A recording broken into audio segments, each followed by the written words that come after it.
Welcome into the HawgBeat Half Hour Podcast. I am your host, Daniel Fair. I'm joined, as always, by co-host, co-worker, and friend Jackson Collier. And we are here today. We're going to talk some Arkansas basketball. I know that the head football coaching search is kind of front of mind for a lot of fans, but we're here to talk some hoops. And it's been a little bit since we talked. We didn't do one last week, and I believe 2 weeks ago was the last time we had a pod come out. So a lot to get into. But Jackson, big game against Duke coming up on Thursday. How are you feeling after the last 2 weeks? Obviously big game. Arkansas did not look great against Samford or Winthrop. UCA was fine. Still some effort issues. And then obviously looked really good, I thought, against Jackson State. So going into Duke, I was expecting to have 4 full games of, let's get some buy-in, let's get some increased energy, let's fix some things, critique some things, tweak some things, all this sort of stuff. And instead, they got a dogfight in 2 of those games. It's good to be battle tested, but by the same token, those were games, and they're not like walks in the park. Like you look at Ken Palm ratings or Bart Torvik, anything like that. Winthrop and Samford are top 200 in each, I think. They're both projected top half of their leagues. I think Winthrop might even be projected to win their league. I don't feel any worse, but I don't feel any better necessarily from those games. Yeah, that's fair. I was looking, obviously, you would have liked to have won by more against both Samford and Winthrop. You would have liked to not have to require a go-ahead bucket with 11 seconds left, followed by double technicals and 2 of your players being ejected to beat Winthrop. But, at the end of the day, a win is a win in a sense, but there's a lot for them to learn, a lot for them to build upon. And I will say this, I expected them to go 4-0. I did expect the margins to be a little bit further, but I felt like I was the crazy guy in the Apocalypse movie that's like warning people of the end of the world and no one's listening. When I was trying to tell people about Lenny Acuff and Mark Prosser, because those are 2 extremely good coaches. And, they're Samford and Winthrop don't jump off the page when you're looking at, the types of talents that Arkansas is going to be playing against. But those are 2 still really pesky mid-majors, ones that give high major teams problems a lot of times. And so I think, those are the types of teams that you see making big upsets in March, right? Like it's obviously the stakes are different. There's more eyes on them in March, but those teams are capable of hanging with high major teams all the time. And so, a little not as thrilled with the outcomes of those 2 games, but also at the same time, I'm not pressing the panic button. I'm not pressing I'm not breaking the glass in case of emergency. But let's hop into this Samford game, because we did not talk about it. Now, Arkansas led, I want to say, I'm pulling it up right now, I believe they led wire to wire. If not, they led for like 9/10 of the game. But it was not as much of a blowout as you would like to see. Yeah, time leading 38 minutes and 42 seconds. So Arkansas was in front for like 1 minute and 18 seconds. Or excuse me, they trailed for 1 minute and 18 seconds. And they were tied for a little less than a minute. The big storyline coming out of this game, it was just the post play. It was, Nick Pringle and Malik Ewan combined for 2 points and 1 rebound. And that just doesn't cut it. It doesn't cut it against Samford, and it's not going to cut it here later on in SEC play. But that was kind of the biggest thing that I saw that was like, whoa, what are we doing here? But curious to get your thoughts on that Samford win. Yeah, it's all the front court, like you just said. You look at the rebounding stats. Arkansas got out-rebounded by Samford. You look at total rebounds, Arkansas's 33 to Samford's 35. That should never happen. It'd be one thing if Arkansas hit like 60% from the field and 40% from 3, but that wasn't the case. Arkansas shot they shot well. It was 45% from the field, 35% from 3. So it's like they shot the ball well, but not well enough to be like, oh, we made so many shots that we shouldn't have been out, or that it was okay to be out rebounded. That's just not the game that they played. And it was a 4-point win. Stanford hit a 3 at the buzzer to cut it from 7 to 4. So, like, obviously 7 looks a lot better than 4, but it's still like it shouldn't be that close. I'm a little biased. I went to Stanford for a year. My freshman year of college was at Stanford. Loved my experience there. A little bit too pricey, but loved it. And they have a really rabid basketball fan base. They have I wouldn't say a storied history necessarily, but Bucky McMillan was really good there. They just hired Lenny Acuff, you mentioned earlier. Sanford was my pick in our preseason show. Like, what is the one non-conference game that would give Arkansas a ton of trouble? I said Sanford. You said Queens, and I think we both agreed upon Winthrop. So giving our past selves credit, we both came on this show. There's video evidence of it that we said. So 2 of our 3 have given Arkansas trouble. We'll see what Queens does.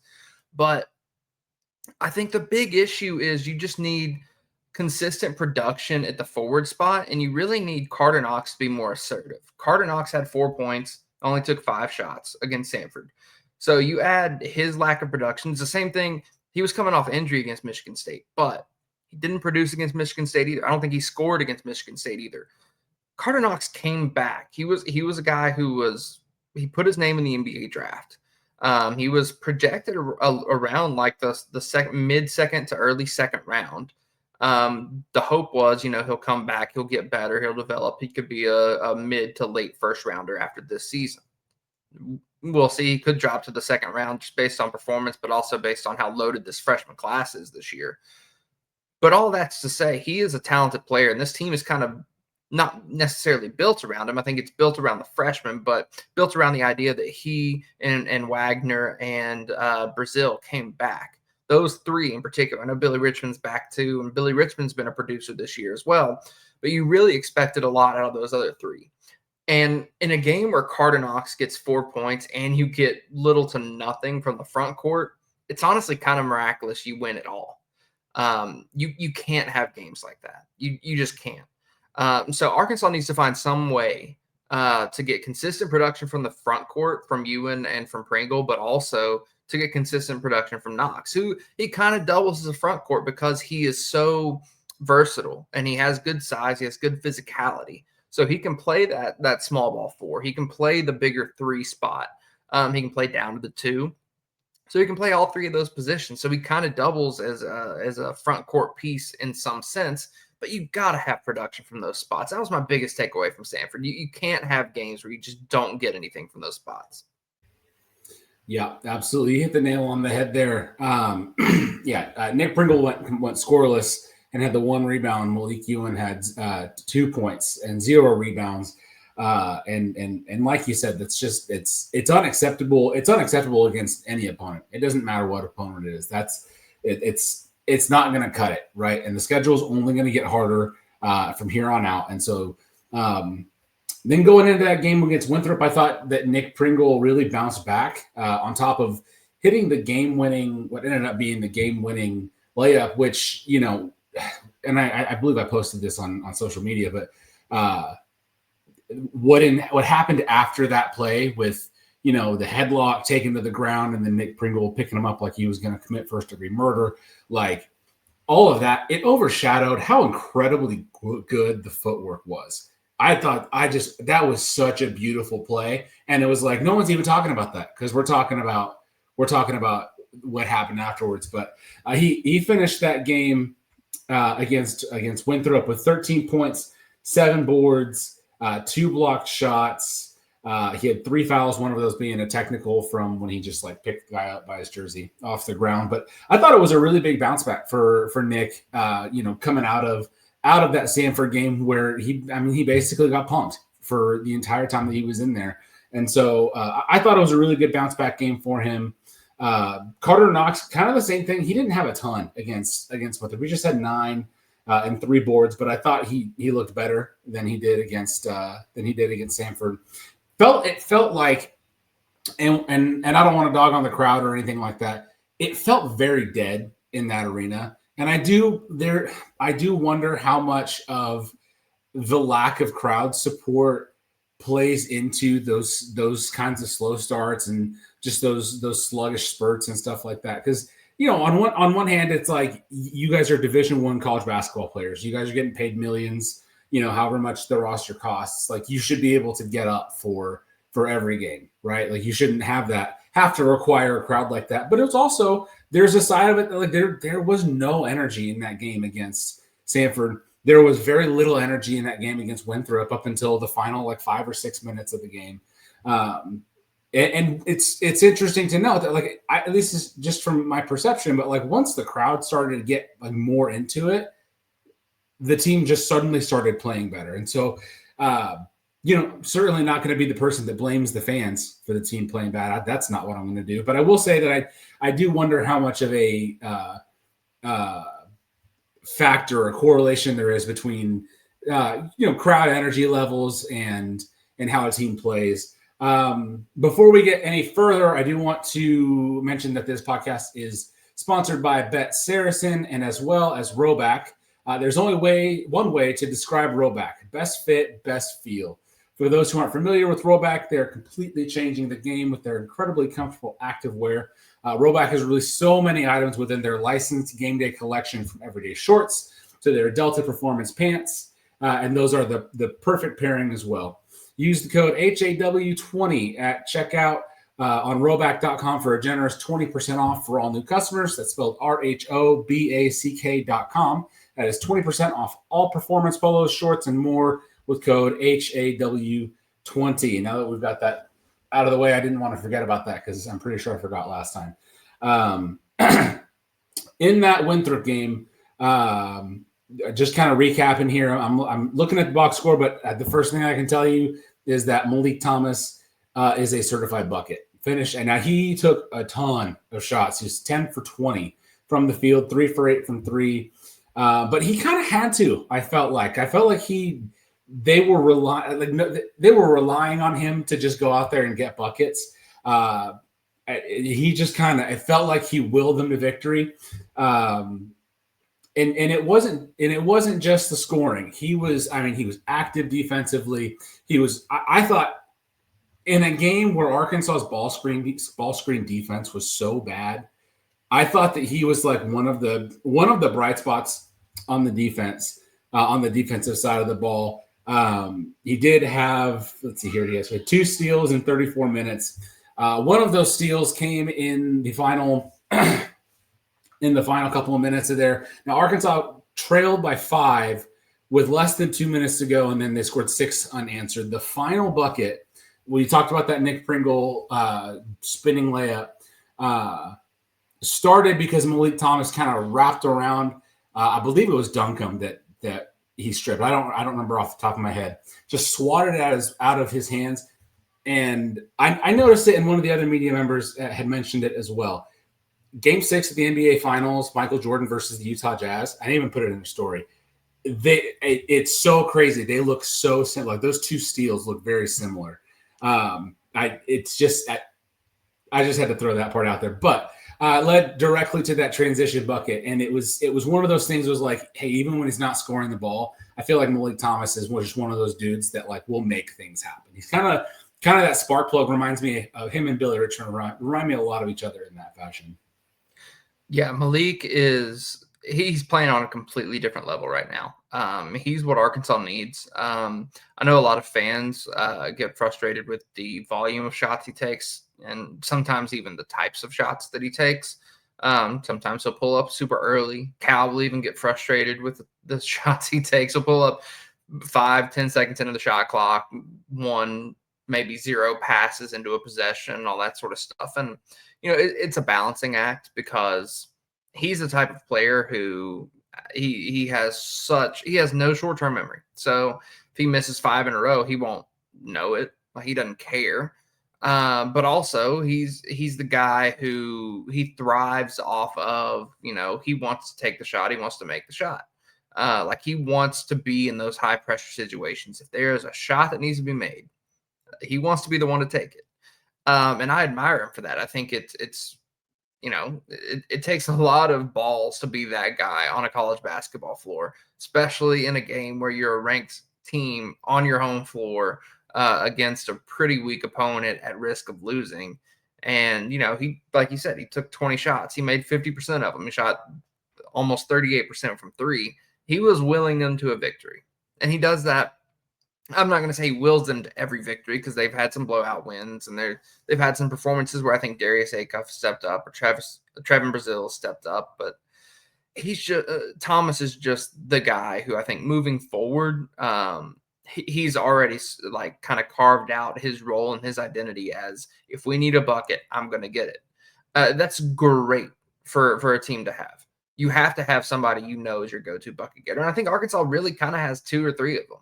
I think Thomas is the go-to, like, de facto 1A. But I think Darius Acuff, even though he struggled a little bit, like he struggled against Winthrop, he was 3 of 10 from the field against Winthrop, but he can still get downhill. He's the best on the team at getting to the bucket. He can still hit. He's super streaky, but he can still hit from the perimeter. And you have Carter Knox, who's just kind of a freak, who's your 6'6", 6'7", big physical guy who can get downhill. But don't do it. Don't. No. Oh, I hate myself. You said 6'7". I'm sorry. I hate myself. But no.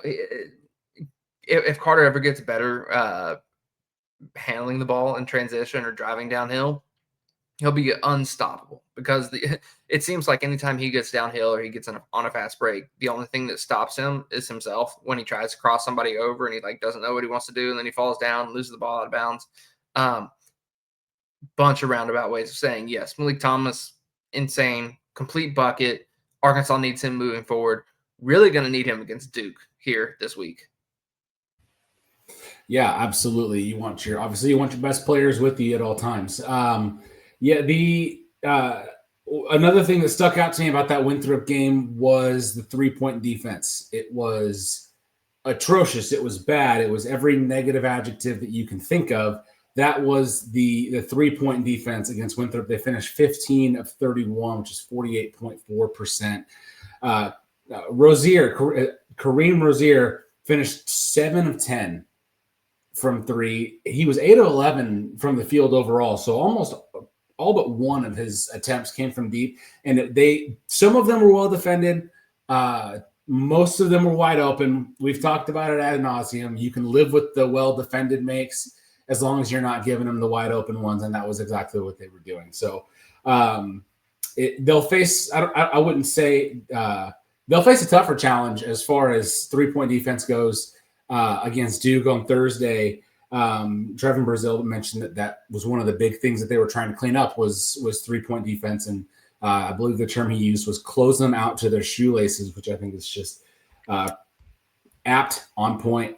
But obviously, a win is a win. Mark Prosser is a very good coach.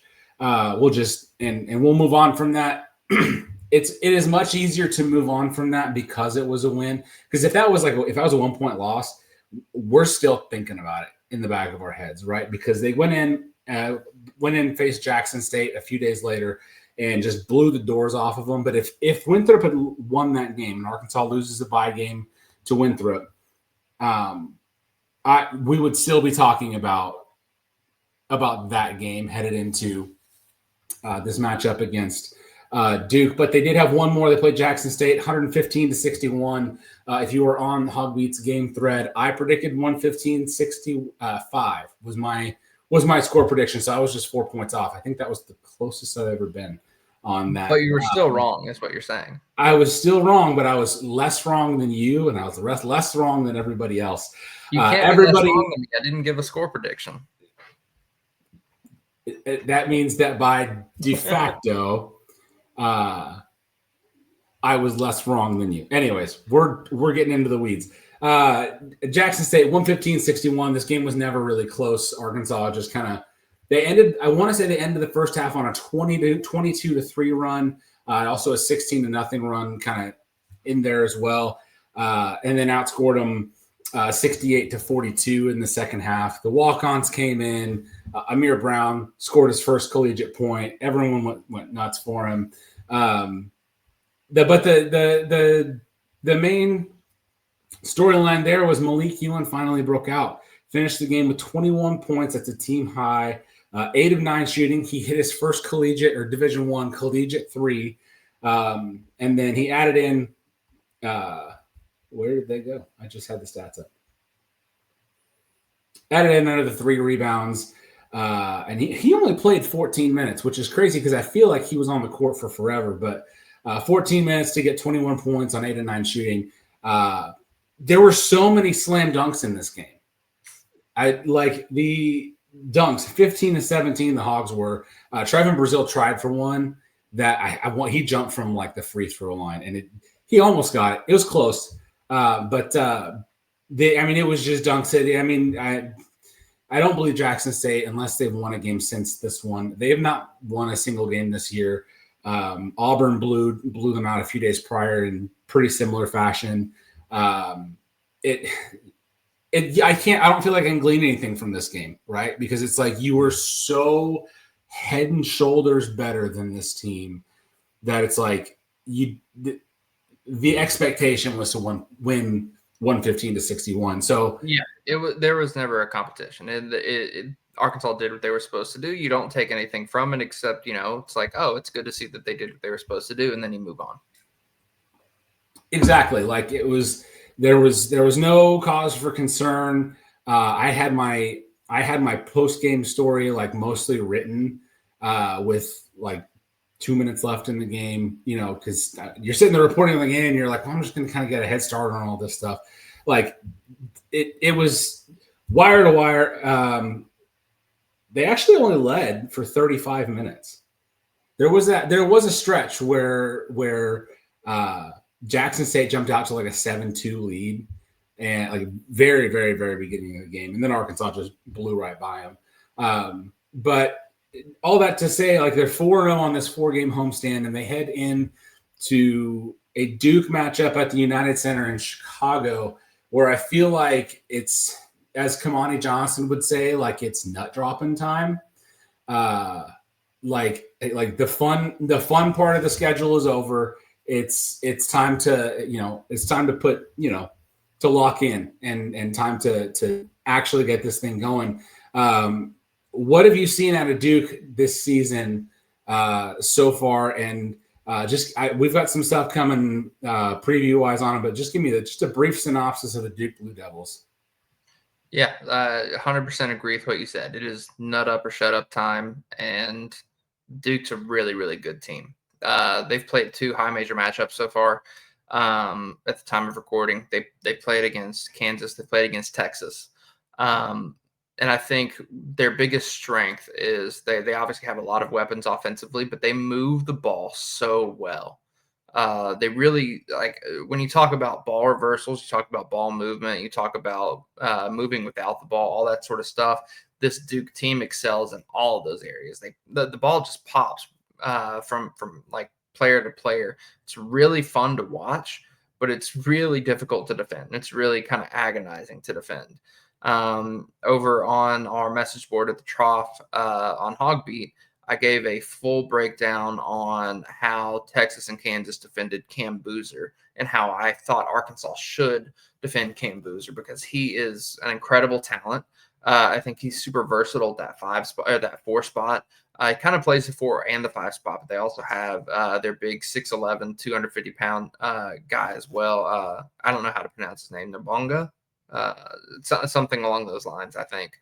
But regardless, he's going to crash the glass hard. They're going to utilize Boozer on the perimeter and in the post. If you try to double him in the post, well, he's such a good passer, he's going to pass out of it, and they're going to get an easy bucket out of it. If you try to play him on the perimeter and like give him space, he can hit the 3. He's shooting 37% from 3 on the season. So you have to play him pretty much straight up on the perimeter. But if you do that, then you're susceptible to, having to defend ball screens, which Arkansas has struggled with and that Duke utilizes very, very well. And they did against Texas and Kansas both. Sometimes Kansas and Texas would both try to, hard hedge. Sometimes they would try to send doubles at the screen. Sometimes they would try to sag off the screen. They tried multiple different approaches, but Duke seemed to have an answer for everything. So I think they're just a very high IQ basketball team. They're a very athletic basketball team. They can shoot the ball really well, and the ball movement's fantastic. It's going to be a really, really good matchup. It's going to be interesting to watch, but Duke's a very good team. Yeah, they are. And I was looking at their KenPom numbers today. I'm going to go ahead and pull it up right now. But I believe they tend to be a better half-court team than they are as a team that likes to just get out and run and get into transition. Duke currently, they are the number 1 team in KenPom. They do have the number 3 offense, the number 8 defense, but the number 200 adjusted tempo. So they're not a team that likes to get out there and run and get out there really fast. The half-court stuff is very, very effective. Cam Boozer is as advertised so far, and it's not like he hasn't played in competition, right? Like Texas and Kansas are both very good teams, and he kind of dismantled them. He's 21 points, 9.9 rebounds per game, so he's basically a walking double-double at this point. I did ask Trevin Brazil today how they were planning on guarding him. I figured he would not give me the answer there, but he didn't. He was like, "We're going to keep that one close to the vest," but I do feel like it's we can talk about double teaming, but I feel like that's just going to lead to a lot of open shooters for Duke, and it's one of those things that you talked about. He's kind of a matchup nightmare because he does a little bit of everything, but they're going to have to do something because he'll walk in there and punk you if you're not careful. And Arkansas's front court has already been problematic in a roller coaster kind of way. You never know what you're going to get from them. Like, I would love to be able to look at Malik Ewan's performance on Friday and say, like, he's here. This is who we expected it to be. And then at the same time, you're going against Jackson State, right? Like, I would love to be able to say that Nick Pringle could hold it down, but at the same time, like, I mean, it's not been consistent one game to the next, I feel like. And so, then I'll ask you this: how do you guard Cam Boozer? What would be the best way to handle that? So I think, in my opinion, I thought Texas's game plan was perfect. I just think they were outmatched and they weren't hitting shots down the stretch of that game. But what they did, Texas and Sean Miller put Nick Cody, 6'8", 200-pound, kind of versatile hybrid forward on Cam Boozer. But what it did was that it allowed them to defend him on the perimeter straight up, kind of forced him into not taking open threes because he thrives on getting open threes off of someone else's drive. If you have to collapse to help and then kick it back out. But if you play straight up on Cam, he's not going to be able to get those kickouts. And if he gets the ball on the perimeter, then that forces either ball screens or isolations. And what they did with Nick Cody is they tried to keep those isolations as much as possible.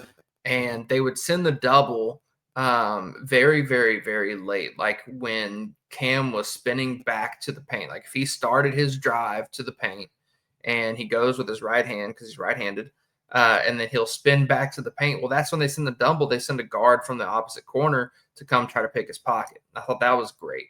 But also, if Cam doesn't have the ball and he's anywhere, whether that's in the corner or if he is, anywhere on the perimeter, instead of playing your standard shell man. So like if you're one pass away, you're in the passing lane, 2 passes away, you kind of take a step back. And it's pretty much basic elementary basketball principles of, ball me, man, keep your triangle. But what Texas did with Cody was they kept that ball me, man principle of a shell man defense, but instead of being like where you're quote unquote supposed to be in a base shell, they had Cody be a step, 2 steps, 3 steps closer to Boozer. So it's more of a conservative individual kind of sag man on Boozer himself, and everybody else is playing a standard man. And that's so that you can recover quicker to account for how quick the ball reversals happen. Because like I led off with, Duke is so good at moving the ball, passing the ball, reversing the ball, all that sort of stuff. Additionally, if Boozer is in the paint on offense, but he does not have the ball, one thing that Texas did that I thought was brilliant was if anybody drove to the paint, they would not collapse on the ball. They would, or at least the man who's guarding Cam Boozer did not collapse on the ball. He would stay. Cody more often than not, but they switched it every now and then. Cody more often than not would stay with Boozer, so that way the collapse doesn't lead to an open dunk. So that way you're forcing whoever drove the paint to finish, whether that's a floater, whether it's a contested layup, anything like that. You're forcing him to finish that shot rather than trying to collapse and contest, because Duke is so good. The whole team is so good at passing through doubles and traps and all that sort of stuff. But also that would leave Cam wide open under the basket. Texas was all about minimizing easy looks and forcing it into more difficult looks. I think Arkansas needs to kind of adopt that same philosophy. If it were me, I would do Trevin Brazile as much as possible and a standard one-on-one matchup, because you still have to account for Patrick Ngongba. He's 6'11", 250-pound center. You got to put Nick Pringle there. And you have to hope that Trevin Brazile's shown flashes in his college career being a very, very good defender. He has to have his best defensive effort of his career against Cam Boozer. And I think he can do it because he's fast enough. He's tall enough. He has the length. He put on a little bit of weight. He's shown he can be at least a little bit more physical than, when he was a sophomore at Arkansas's first year. But if it were me, straight up, no double teams, and hope you can get the most out of Trevin Brazile that you can. Absolutely cannot get in foul trouble. And, Boozer's playing 30-plus-ish minutes a game. If Brazile cannot go that full 30 minutes, it gets tricky figuring out what you do from there. Because if Brazile's not on the floor, but Boozer is, how do you defend him at that point? That is something I have no idea. And that is one of the more difficult things, because you have like 5 to 6 minutes probably in difference of playing time between Boozer and Brazile, maybe more. And if that's the case, what do? Do you put Pringle on Boozer and then Ewan on Ngongba? I can't pronounce that name. I think it's Ngongba. But do you do Ewan on him with Pringle on Boozer? Or do you go, Pringle on the big man with a Knox or a Richmond on Boozer? I don't know. I don't have the answer to that. Calipari has his work cut out for him building this game plan. It's very difficult. I don't know if there is a right answer, because Boozer is such a matchup nightmare. But, we'll find out on Thursday. Yeah, I was just looking it up. Trevin Brazile averages 24 and a half minutes a game. Cameron Boozer averages 28, right on the dot there. So there's like a 2.5 to 3 minute gap as far as averages go. I do wonder how Carter Knox could fill in for Trevin, even if it's just for a couple of minutes. But it'll be interesting to see what happens there. Just that's a team that's a player that very, very likely, I would guess personally, goes 1-1 in the 2026 NBA draft if Malik Thomas does not overtake him before the season is over. It's mostly tongue in cheek, but that is kind of where we're at. We're running out of time here, but Jackson, give me 2 keys. We'll just do two keys to how Arkansas can upset Duke as we finish up here tonight. Defend the 3 and rebound. It's really what it comes down to. Duke is a really good 3-point shooting team because of how well they move the ball and because they have shooters like Isaiah Evans and Cam Boozer. But also on top of that, they're a really good rebounding team. And Arkansas has proven that they have not been as good rebounding so far this year as kind of we all expected them to be. That was supposed to be a big strength coming in, and instead they're getting out rebounded by Samford, like we kicked off the show with. So if they defend the 3, if they hold, my official prediction is if they hold Duke to under 34% from 3, and they are at least within like 3 rebounds in the negative. So if Duke were to get 38 rebounds and Arkansas gets 35, if they're within that -3 on total rebounds and they hold Duke under 34% from 3, I think they have a chance to win, because Arkansas gets to the free throw line and does all these other sort of things. It has really talented guards that I think will give Duke problems. But those 2 in particular, I think, are the big reasons for me. Yeah, that's fair. I'll throw one more out there, and that is push the pace. Get the turn it into a track meet early on. And that's on both sides of the floor, right? Like they push the pace offensively. Don't let Duke get set up into their half court defense. See if you can kind of keep them off kilter that way. And on the defensive end, I'd say start throwing some full court press at them. Just try to get them out of rhythm. Don't let them get into that set. They have one of the longest average possession lengths in college in like Division I college basketball. They're 363 in that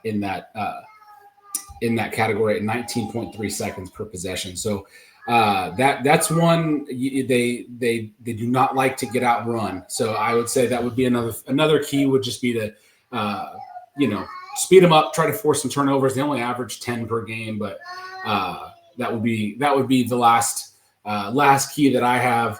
But I think that's going to do it for us today. We're a little bit over 30 minutes. It's the HawgBeat half hour, but it's actually half hour plus 5 minutes right now. So we'll get out of here. Time back the last 2 episodes. It's fine. That's true. I wasn't here last episode. I was sick. But anyways, all right. Well, thanks everybody for joining us, and we will see you guys on the other side. Have a happy Thanksgiving from the HawgBeat crew, and we'll see you next time.